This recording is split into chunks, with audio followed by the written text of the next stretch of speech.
ಹದಿನೇಳನೇ ಅಧ್ಯಾಯದ 23 ಅಥವಾ ಒಂದು ಶ್ಲೋಕ ಅಧಿಕ ಇಟ್ಕೊಂಡು 24ನೇ ಶ್ಲೋಕ.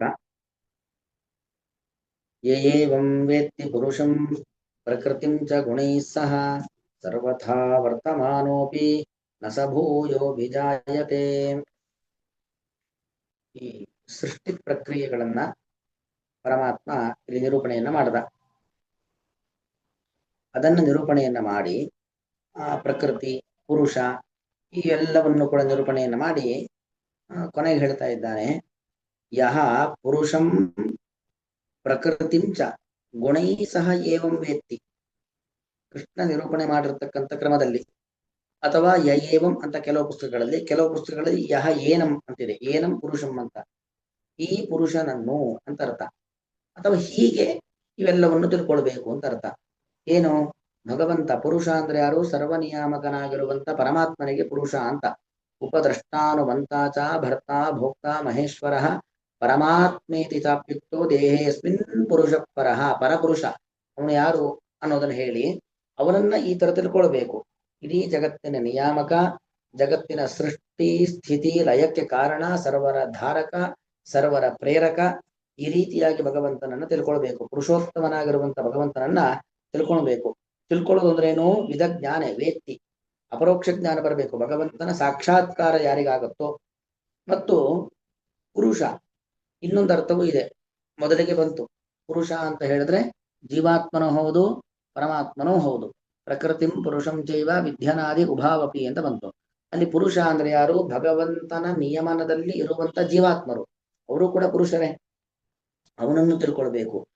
ದೇಹಕ್ಕೆ ನಾಶ ಇದೆ ಹೊರತು ಆತ್ಮನಿಗೆ ನಾಶ ಇಲ್ಲ. ದೇಹಕ್ಕೆ ಕತ್ತಲೆ ಹೊರತು ಆತ್ಮ ಎಂಬುವನು ಜ್ಞಾನಾನಂದಮಯನಾದವನು. ಅವನಿಗೆ ಯಾವುದೇ ರೀತಿಯಾಗಿರ್ತಕ್ಕಂಥ ಕತ್ತಲೆ ಇಲ್ಲ, ಅಜ್ಞಾನವಿಲ್ಲ ಅನ್ನೋದನ್ನು ತಿಳ್ಕೊಳ್ಬೇಕು. ಹಾಗಾಗಿ ನಾವು ಈಗ ಏನೇ ಒಂದು ತೊಂದರೆ ತಾಪತ್ರಯಗಳನ್ನ ಅನುಭವಿಸ್ತಾ ಇದ್ರು ಕೂಡ ಅದೆಲ್ಲವೂ ಕೂಡ ಈ ದೇಹಕ್ಕೆ ಸಂಬಂಧಪಟ್ಟದ್ದು ಹೊರತು ಆತ್ಮನಿಗೆ ಸಂಬಂಧಪಟ್ಟದ್ದಲ್ಲ. ಆತ್ಮ ಅಂದ್ರೆ ಪರಮಾತ್ಮನ ಪ್ರತಿಬಿಂಬ. ಪರಮಾತ್ಮ ಹೇಗೆ ಜ್ಞಾನಾನಂದಮಯನೋ, ಪರಮಾತ್ಮನ ಪ್ರತಿಬಿಂಬನಾಗಿರುವಂತಹ ಈ ಪುರುಷ ಅಂದ್ರೆ ಜೀವಾತ್ಮನೂ ಕೂಡ ಜ್ಞಾನಾನಂದಮಯನಾದವನು ಅಂತ ತಿಳ್ಕೊಳ್ಬೇಕು.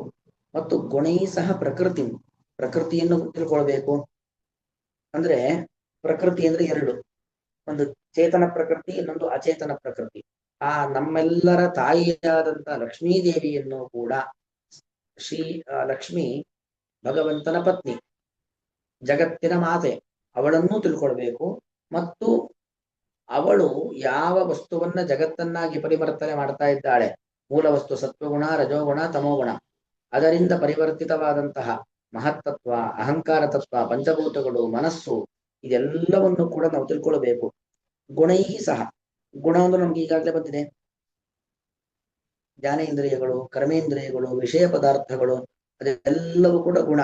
ಅದರೊಂದಿಗೆ ಸಮಸ್ತವನ್ನು, ಇಲ್ಲಿಗೆ ಪರಮಾತ್ಮನ ಬಗ್ಗೆ, ಜೀವಾತ್ಮನ ಬಗ್ಗೆ, ಚೇತನ ಪ್ರಕೃತಿಯಾದ ತಾಯಿ ಲಕ್ಷ್ಮೀ ದೇವಿಯ ಬಗ್ಗೆ, ಅಚೇತನ ಪ್ರಕೃತಿಯಾಗಿರುವಂತಹ ಸತ್ವ, ರಜ ಇತ್ಯಾದಿ ಗುಣಗಳ ಬಗ್ಗೆ ತಿಳ್ಕೊಳ್ಬೇಕು ಅಂದ್ರೇನು? ಅವುಗಳ ಅಪರೋಕ್ಷ ಜ್ಞಾನ, ಯಾವುದಕ್ಕೆ ಎಷ್ಟೆಷ್ಟು ಸಾಮರ್ಥ್ಯ, ಯಾವುದು ಸರ್ವೋತ್ತಮವಾದದ್ದು, ಯಾವುದು ಸರ್ವೋತ್ತಮವಾದಂತಹ ಚೈತನ್ಯದ ನಿಯಂತ್ರಣದಲ್ಲಿ ಇರುವಂಥದ್ದು, ಯಾವುದು ಚೇತನ, ಯಾವುದು ಅಚೇತನ, ಯಾವುದರ ಶಕ್ತಿ ಎಷ್ಟು, ಯಾವುದರ ದೌರ್ಬಲ್ಯ ಎಷ್ಟು, ಇದೆಲ್ಲವನ್ನು ಕೂಡ ನಾವು ತಿಳ್ಕೊಳ್ಬೇಕು. ತಿಳ್ಕೊಳ್ಳೋದು ಹೇಗೆ? ಶಾಸ್ತ್ರದ ಸಹಕಾರದಿಂದಾಗಿ, ಇಂತಹ ಭಗವಂತನ ವಾಕ್ ಕುಸುಮಗಳಿಂದಾಗಿ, ಅವರು ಹೇಳ್ತಕ್ಕ ಭಗವಂತನೇ ಕೃಷ್ಣನಾಗಿ, ಕಪಿಲನಾಗಿ, ಬೇರೆ ಬೇರೆ ಸಂದರ್ಭಗಳಲ್ಲಿ ನಿರೂಪಣೆ ಮಾಡಿರ್ತಕ್ಕಂಥ ವಿಚಾರಗಳನ್ನ ತಿಳ್ಕೊಳ್ಬೇಕು. ಹೀಗೆ ಯಾರು ಅಪರೋಕ್ಷ ಜ್ಞಾನವನ್ನ ಪಡಿತಾರೋ ಅವನು ಸರ್ವಥಾ ವರ್ತಮಾನೋಪಿ. ಸರ್ವಥಾ ಅಂದ್ರೆ ಏನು? ಸರ್ವ ಪ್ರಕಾರೇಣ ಇತಿ ಸರ್ವಥಾ, ಹೇಗಿದ್ರೂ ತೊಂದರೆ ಇಲ್ಲ ಅಂತ ಅರ್ಥ. ಹೇಗಿದ್ರೂ ತೊಂದರೆ ಇಲ್ಲ ಅಂದ್ರೆ ಏನದರ ಅಭಿಪ್ರಾಯ? ಉದಾಹರಣೆಗೆ ಅಜಾಮಿಳ, ಅವನ ಪ್ರಾರಬ್ಧ ಸ್ವಲ್ಪ ಪಾಪ ಪ್ರಾರಬ್ಧ ಇತ್ತು. ಏನು ಮಾಡದ? ಒಂದು ಜನ್ಮದಲ್ಲಿ ವೇಶ್ಯಾಸ್ತ್ರೀಯ ಸಂಘವನ್ನ ಮಾಡಿ ಈ ಭಕ್ತಿ ಭಾವನೆಗಳನ್ನೆಲ್ಲವನ್ನು ಮರೆತು ಬದುಕಿಬಿಟ್ಟ. ಅದಕ್ಕೆ ಕಾರಣ ಏನು? ಅವನ ಪಾಪ ಪ್ರಾರಬ್ಧ. ಅದು ಕಳಿತು, ಮತ್ತೆ ದೇವರ ಜ್ಞಾನವಂತೂ ಮೋಕ್ಷಕ್ಕೆ ಹೋದ. ಅಥವಾ ಸನಕಾದಿಗಳ ಶಾಪದಂತೆ ಜಯ ವಿಜಯರು 3 ಬಾರಿ ಭೂಲೋಕದಲ್ಲಿ ಹುಟ್ಟಿ ಬಂದರು ಅಲ್ವಾ? ರಾವಣ, ಕುಂಭಕರ್ಣ, ಹಿರಣ್ಯಾಕ್ಷ, ಹಿರಣ್ಯಕಶಿಪು, ಶಿಶುಪಾಲ, ದಂತವಕ್ರರಾಗಿ ಹುಟ್ಟಿ ಬಂದರು. ಆ ಸಂದರ್ಭದಲ್ಲಿ ಒಂದಷ್ಟು ಭಗವಂತನನ್ನ ಭಗವದ್ ಭಕ್ತರನ್ನ ದ್ವೇಷ ಮಾಡಿದರೂ ಕೂಡ ಪ್ರಾರಬ್ಧಕ್ಕನುಗುಣವಾಗಿ ಒಂದಷ್ಟು ಹಾಗೆಲ್ಲ ಮಾಡಿದ್ರು, ಅರೆ ಮೋಕ್ಷಕ್ಕೆ ಹೋದ್ರು. ಅಥವಾ ಪರೀಕ್ಷಿತ್ ರಾಜ ಧ್ಯಾನಕ್ಕೆ ಕೂತಂತ ಋಷಿ ಮುನಿಗಳ ಕುತ್ತಿಗೆಗೆ ಸತ್ತ ಹಾವನ್ನ ಹಾಕದ, ಪಾಪ ಬಂತ? ಇಲ್ಲ, ಬಂದಿಲ್ಲ. ಅವನಲ್ಲಿ ಇದ್ದಂತ ಪಾಪ ಪ್ರಾರಬ್ಧಕ್ಕನುಗುಣವಾಗಿ ಅದೊಂದು ಕೆಟ್ಟ ಗಳಿಗೆ, ಆ ಗಳಿಗೆಯಲ್ಲಿ ಒಂದು ಕೆಟ್ಟ ಕೆಲಸವನ್ನ ಮಾಡದ.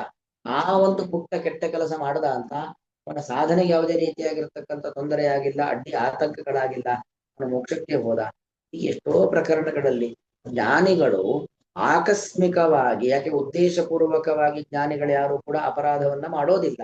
ಆಕಸ್ಮಿಕವಾಗಿ ಆ ಜ್ಞಾನವೇ ಮರೆಮಾಚಿ ಬಿಟ್ಟಾಗ, ಜ್ಞಾನಕ್ಕೆ ಮೋಡ ಕವಿದಾಗ, ಸೂರ್ಯ ಅತ್ಯಂತ ಪ್ರಖರನಾದವನು, ಮೋಡ ಕವಿದಾಗ ಅವನ ಪ್ರಖರತೆ ನಮಗೆ ಗೊತ್ತಾಗುವುದಿಲ್ಲ.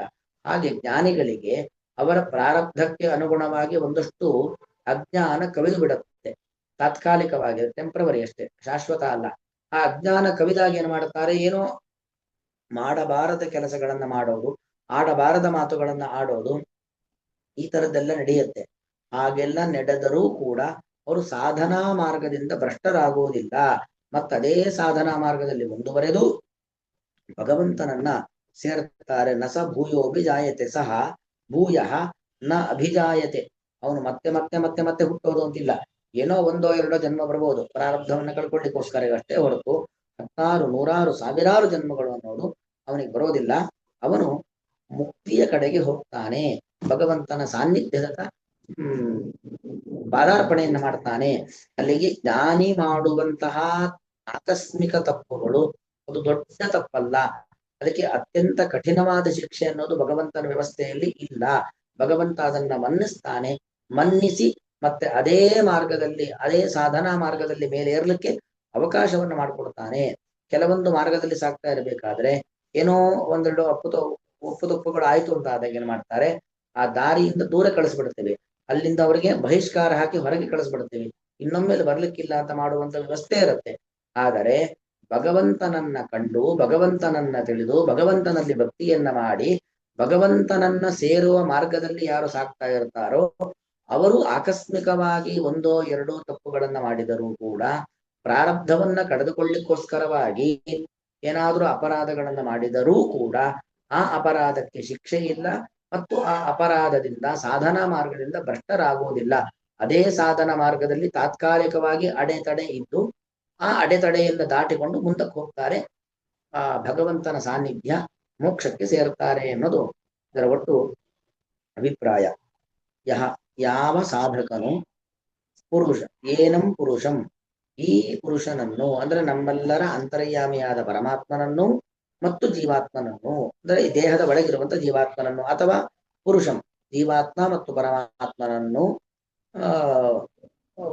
ಮತ್ತು ಗುಣೈಹಿ ಸಹ ಪ್ರಾಕೃತ ಗುಣಗಳೊಂದಿಗೆ ಪ್ರಕೃತಿಂಚ ಚೇತನ ಪ್ರಕೃತಿ ಮತ್ತು ಅಚೇತನ ಪ್ರಕೃತಿಯನ್ನು ಕೂಡ ಏವಂ ಜ್ಞಾತ್ವ, ಈಗಾಗಲೇ ಕೃಷ್ಣ ನಿರೂಪಣೆ ಮಾಡಿದ್ದಾನೆ. ಈಗ ನಿರೂಪಣೆ ಮಾಡಿದ ಕ್ರಮದಲ್ಲಿ ಜ್ಞಾನಂ ಜ್ಞೇಯಂ ಜ್ಞಾನ ಗಮ್ಯಂ ಇದೆಲ್ಲವನ್ನು ಕೂಡ ಸರಿಯಾಗಿ ತಿಳ್ಕೊಳ್ಬೇಕು. ಕ್ಷೇತ್ರಜ್ಞ ಎಲ್ಲವನ್ನು ಕೂಡ ತಿಳಿದುಕೊಳ್ಳುವುದರಿಂದಾಗಿ ಅಂತಹ ಸಾಧಕನು ಸರ್ವಥಾ ವರ್ತಮಾನೋಪಿ, ಹೇಗೆ ಇದ್ದರೂ ಕೂಡ, ಅಂದ್ರೆ ಆಕಸ್ಮಿಕವಾಗಿ ಅನ್ಯಾಯಗಳನ್ನ ತಪ್ಪುಗಳನ್ನ ಮಾಡಿದರೂ ಕೂಡ ಅಂತ ಅರ್ಥ. ಸಹ ಅಂತಹ ಸಾಧಕನು ತನ್ನ ಜ್ಞಾನದ ಬಲದಿಂದಾಗಿ ಭೂಯಃ ಮತ್ತೆ ಮತ್ತೆ ನ ಅಭಿಜಾಯತೆ, ಹುಟ್ಟುತ್ತಾ ಚೆನ್ನಾಗಿ ಹುಟ್ಟೋದೆ, ಜಾಯತೆ ಅಂದ್ರೆ ಹುಟ್ಟೋದು, ನ ಜಾಯತೆ ಹುಟ್ಟೋದಿಲ್ಲ, ನ ಅಭಿಜಾಯತೆ ಮತ್ತೆ ಮತ್ತೆ ಮತ್ತೆ ಮತ್ತೆ ಸಾಕಷ್ಟು ಲೆಕ್ಕವಿಲ್ಲದಷ್ಟು ಜನ್ಮಗಳು ಬರೋದು ಅಂತಿಲ್ಲ. ಏನೋ ಒಂದೋ ಎರಡೋ ಜನ್ಮ ಬರುತ್ತೆ, ಕರ್ಮವನ್ನ ಕಳ್ಕೊಳ್ತಾನೆ, ಮೋಕ್ಷಕ್ಕೆ ಹೋಗ್ತಾನೆ. ಏನಂ ಅಥವಾ ಏವಂ ವೇತ್ತಿ ಪುರುಷಂ ಪ್ರಕೃತಿಂಚ ಗುಣೈ ಸಹ ಸರ್ವಥಾ ವರ್ತಮಾನೋಪಿ ನ ಸ ಭೂಯೋಭಿಜಾಯತೆ. ಶ್ರೀಕೃಷ್ಣಾರ್ಪಣಮಸ್ತು.